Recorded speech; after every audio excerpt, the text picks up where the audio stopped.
Assalamualaikum warahmatullahi wabarakatuh. Pada video kali ini, kita akan bahas lanjutan dari materi dari video sebelumnya, yaitu mengenai ERP. Nah, kali ini bahasan kita adalah mengenai Re-engineering and Enterprise Resource Planning System atau rekayasa ulang dan sistem perencanaan sumber daya perusahaan atau yang dikenal dengan ERP. Nah, langsung saja kepada pembahasannya. Dalam dunia bisnis yang saat ini terus berkembang, efisiensi dan inovasi itu merupakan kunci untuk tetap kompetitif. Nah, salah satu pendekatan yang digunakan untuk mencapai hal ini adalah dengan rekayasa ulang proses bisnis atau yang sering dikenal sebagai business process reengineering. Nah, di sini menurut Hammer dan Champy dalam buku mereka yang terbit pada tahun 1993, rekayasa ulang itu didefinisikan sebagai pemikiran ulang yang mendasar dan radikal serta desain ulang proses bisnis untuk mencapai peningkatan dramatis dalam ukuran kinerja kritis dan kontemporer, seperti biaya, kualitas, layanan, dan kecepatan. Dengan kata lain, rekayasa ulang ini merupakan cara untuk secara radikal mengubah cara sebuah perusahaan untuk beroperasi dalam mencapai hasil yang jauh lebih baik. Rekayasa ulang itu juga berhubungan erat dengan konsep rantai nilai. Nah, dalam sebuah perusahaan, rantai nilai itu terdiri dari aktivitas primer seperti logistik, operasi, pemasaran, dan juga penjualan, serta aktivitas sekunder. Nah, aktivitas sekunder itu misalnya manajemen sumber daya manusia dan juga teknologi. Tujuan dari rekayasa ulang itu adalah untuk mendesain ulang rantai nilai secara efisien dan memastikan bahwa setiap proses itu mampu memberikan nilai maksimal bagi perusahaan dan juga pelanggannya.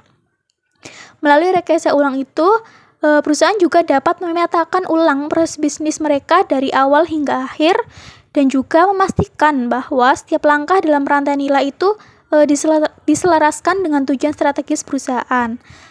Nah, ini tuh tidak hanya meningkatkan efisiensi, tetapi juga memungkinkan perusahaan untuk beradaptasi lebih cepat dan lebih baik terhadap perubahan pasar dan juga kebutuhan pelanggan mereka. Baik, pertama, mari kita bahas aktivitas utama. Aktivitas utama itu meliputi logistik masuk, operasi, logistik keluar, pemasaran, dan juga layanan. Nah, aktivitas-aktivitas ini itu adalah inti dari proses bisnis yang menciptakan, memproduksi, memasarkan, menjual, dan juga mendukung produk atau layanan yang ditawarkan oleh perusahaan. Adapun peran sistem informasi dalam aktivitas utama itu sangat penting. Sistem informasi membantu membangkas biaya operasional dan juga menyediakan fitur-fitur nilai tambah yang dapat meningkatkan efisiensi dan juga efektivitas proses bisnis. Misalnya, otomatisasi dalam logistik dapat mempercepat pengiriman barang, sementara platform pemasaran digital itu memungkinkan perusahaan untuk menjangkau pelanggan dengan lebih efektif. Selain aktivitas utama, ada juga aktivitas sekunder. Nah, aktivitas sekunder ini juga mendukung keseluruhan operasi perusahaan. Aktivitas sekunder ini meliputi struktur organisasi, manajemen sumber daya manusia, teknologi, dan pembelian. Meskipun tidak langsung menghasilkan produk atau layanan, aktivitas ini itu tetap sangat penting untuk menjaga kelancaran dan efisiensi operasi perusahaan. Di sini juga sistem informasi itu memainkan peran yang juga krusial. Misalnya, email dan platform kolaborasi digital itu mampu mempermudah komunikasi di dalam organisasi. Sementara database pemasok itu mampu memungkinkan tim pembelian untuk mengelola vendor dengan lebih efektif. Dan tentunya dengan dukungan sistem informasi, aktivitas sekunder itu tetap dapat berjalan lebih efisien dan juga lebih terkoordinasi. Selanjutnya, mari kita bahas elemen-elemen penting dalam rekayasa ulang proses bisnis. Elemen pertama adalah proses bisnis itu sendiri. Rekayasa ulang itu tidak hanya tentang mengotomatiskan proses yang sudah ada, sebaliknya, ini adalah tentang meninggalkan aturan-aturan yang sudah ketinggalan zaman dan menciptakan cara-cara baru yang lebih relevan untuk menjalankan bisnis. Perusahaan itu harus berani merombak proses lama dan menemukan metode yang jauh lebih efisien. Kemudian, elemen kedua adalah integrasi. Dalam rekayasa ulang, mengintegrasikan proses bisnis yang ada adalah langkah penting. Ini berarti bahwa menghubungkan berbagai bagian dari operasi bisnis agar bekerja secara harmonis dan menciptakan aliran kerja yang lebih efisien dan meningkatkan kolaborasi antar departemen. Elemen ketiga adalah teknologi. Teknologi merupakan alat yang kuat dalam rekayasa ulang proses bisnis. Karena dengan menggunakan teknologi terbaru, perusahaan itu dapat mendesain ulang proses bisnis mereka dari awal dan menciptakan alur kerja yang lebih cepat, lebih akurat, dan lebih responsif terhadap kebutuhan pasar. Kemudian elemen keempat adalah koordinasi lintas fungsi. Nah, dalam rekayasa ulang sangat penting untuk mendesain ulang proses bisnis dari sudut pandang lintas fungsi. Karena ini tuh berarti melibatkan berbagai departemen dalam perencanaan dan pelaksanaan dan memastikan bahwa setiap aspek bisnis itu telah diselaraskan dengan tujuan strategi perusahaan. Elemen kelima adalah pengaturan waktu. Rekayasa ulang itu tidak berakhir setelah satu kali perbaikan, namun proses bisnis itu harus diperbaiki dan dioptimalkan secara terus-menerus agar memungkinkan perusahaan untuk tetap adaptif dan kompetitif di pasar yang sekarang ini berubah dengan cepat. Elemen terakhir adalah tujuan. Rekayasa ulang itu harus didorong oleh strategi yang berfokus pada pasar dan dirancang untuk memberikan keunggulan kompetitif. Tujuan akhirnya adalah dari setiap inisiatif rekayasa ulang itu untuk memastikan bahwa perusahaan dapat memberikan nilai yang lebih baik kepada pelanggan dan tentunya mampu unggul di pasar yang sedang kompetitif ini. Selanjutnya kita membahas proses modeling atau pemodelan proses. Pemodelan proses bisnis ini memungkinkan perusahaan untuk memvisualisasikan dan menganalisis berbagai aktivitas yang terjadi dalam operasi sehari-hari. Nah, mari kita jelajahi 5 objek utama yang membentuk model proses bisnis. Objek pertama adalah proses bisnis itu sendiri. Nah, proses bisnis ini menggambarkan serangkaian aktivitas yang dilakukan untuk menyelesaikan tugas-tugas tertentu seperti cek kredit atau pengolahan faktur. Kemudian, setiap proses bisnis ini memiliki langkah-langkah spesifik yang harus diikuti untuk mencapai hasil yang diinginkan. Yang kedua adalah objek penyimpanan data. Penyimpanan data ini menggambarkan informasi yang dibutuhkan oleh proses bisnis untuk tetap berjalan. Misalnya, untuk memproses faktur, sistem mungkin memerlukan akses ke data pelanggan dan data pesanan yang tersimpan dalam database. Objek ketiga adalah aliran data. Aliran data menggambarkan bagaimana informasi itu berpindah dari satu proses ke proses lainnya atau antara proses bisnis dan juga penyimpanan data. Aliran data yang efektif ini harus memastikan bahwa setiap langkah dalam proses bisnis ini memiliki informasi yang diperlukan untuk berjalan dengan lancar. Objek keempat adalah unit organisasi. Unit organisasi ini menggambarkan departemen atau bagian dari perusahaan di mana proses bisnis ini sedang berlangsung, seperti departemen piutang atau penjualan. Nah, memahami unit organisasi yang terlibat di dalam proses bisnis ini membantu untuk memastikan bahwa setiap proses itu berjalan sesuai dengan struktur organisasi perusahaan. Objek yang terakhir adalah peristiwa yang mencakup pemicu dan juga hasil. Pemicu adalah peristiwa yang memicu dimulainya suatu proses, seperti pesanan pelanggan yang memicu proses produksi. Nah, hasilnya adalah apa yang dihasilkan oleh proses tersebut, misalnya produk yang akan dikirim ke pelanggan. Selanjutnya, mari kita lihat bagaimana model proses itu dapat memandu transformasi bisnis yang sukses. Pertama, model proses itu menyediakan representasi grafis dari aktivitas sistem saat ini. Nah, ini tuh bukan hanya sekedar gambar, tetapi ini adalah alat analisis yang kuat. Dengan melihat proses yang ada, perusahaan itu dapat menemukan area yang memerlukan perbaikan, kemudian mengidentifikasi hambatan dalam aliran informasi, dan memahami struktur kerja serta organisasi dengan lebih baik.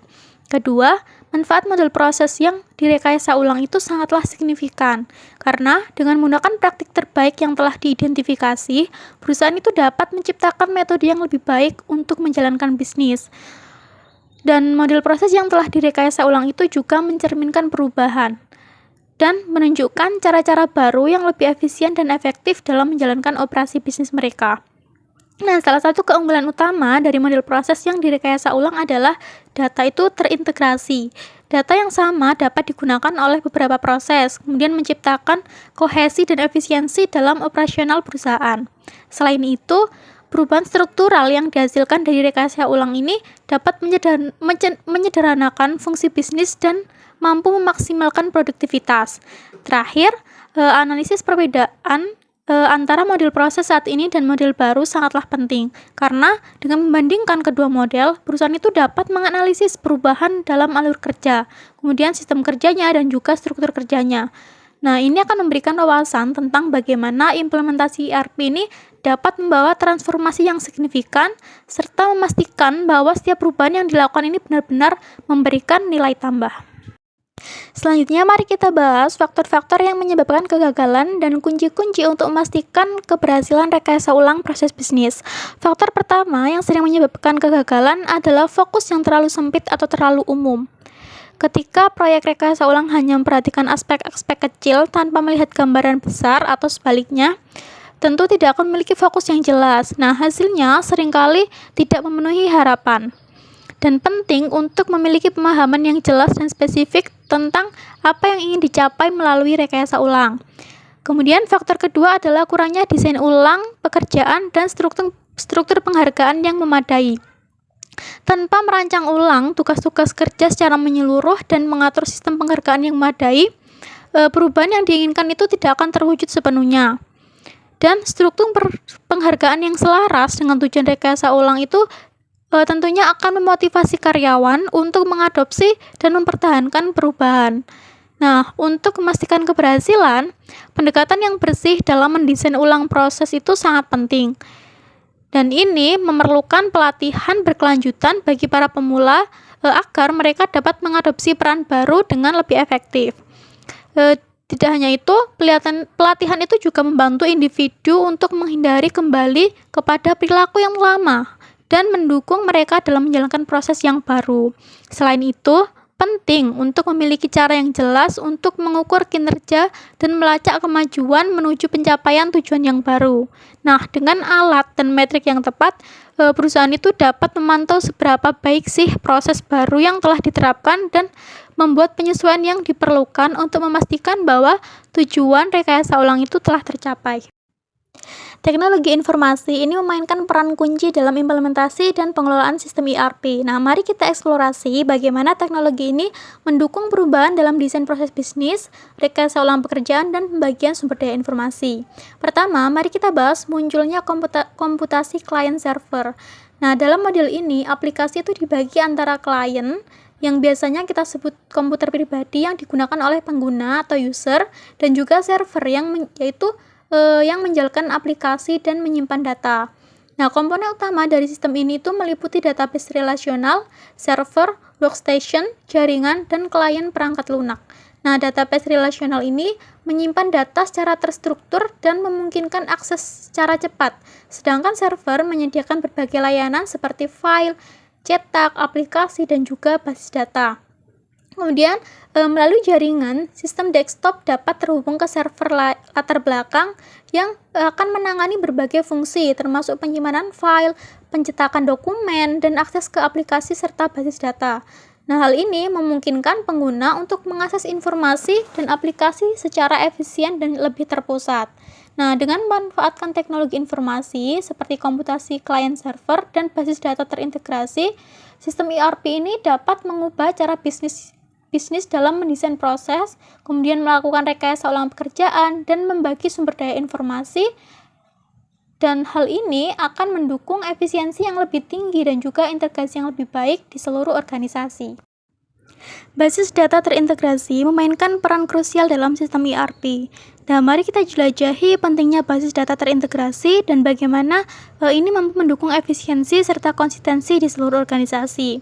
Pentingnya database terintegrasi ini terletak pada kemampuannya untuk memungkinkan unit organisasi berbagi data umum dalam basis data terpusat.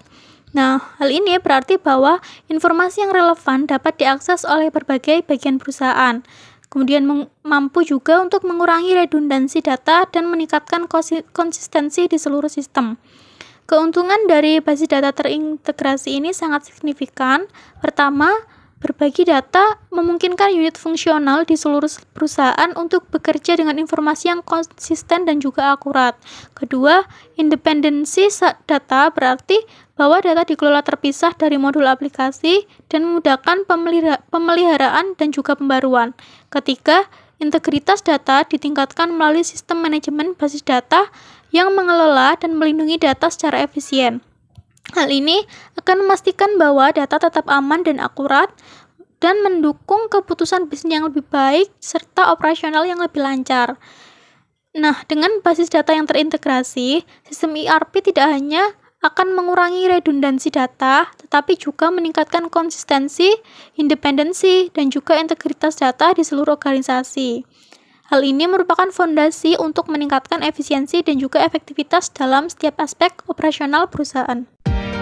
Guys, demikianlah pembahasan mengenai Re-engineering and Enterprise Resource Planning System. Terima kasih, sampai jumpa di video selanjutnya. Wassalamualaikum warahmatullahi wabarakatuh.